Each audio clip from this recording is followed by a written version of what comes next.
La Seine est un fleuve emblématique de Paris, mais aussi un des plus pollués d'Europe.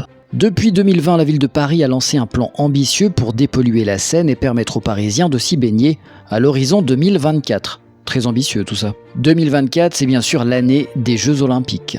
Ce plan comprend la construction des grands bassins de rétention des eaux, le branchement des péniches au réseau d'égouts et l'alimentation des installations de traitement des eaux. Cependant, la dépollution de la Seine n'est pas une tâche facile ni sans risque. Le dimanche 6 août 2023, les épreuves de natation en eau libre qui devaient se tenir dans la Seine ont été annulées du fait de mauvais tests de qualité de l'eau. La Seine est en effet soumise à de nombreux facteurs de pollution comme les rejets industriels, agricoles ou domestiques, les déchets flottants ou les algues toxiques. La dépollution de la Seine n'est pas non plus sans conséquences sur l'environnement et les habitants. En Seine-Saint-Denis, plusieurs projets d'aménagement liés au JO 2024 sont contestés par les riverains et les associations écologistes qui dénoncent les impacts négatifs sur la biodiversité et le cadre de vie.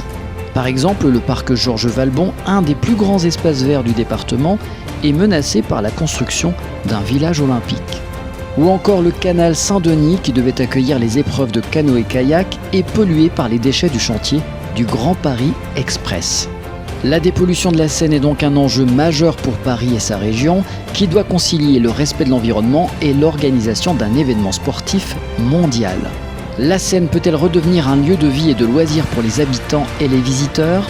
Les JO à Paris en 2024 peuvent-ils être une opportunité pour améliorer la qualité de l'eau et la protection de la nature ? Quelles sont les solutions et les alternatives pour rendre la Seine propre et accueillante ? Si vous avez des idées, laissez-les en commentaire.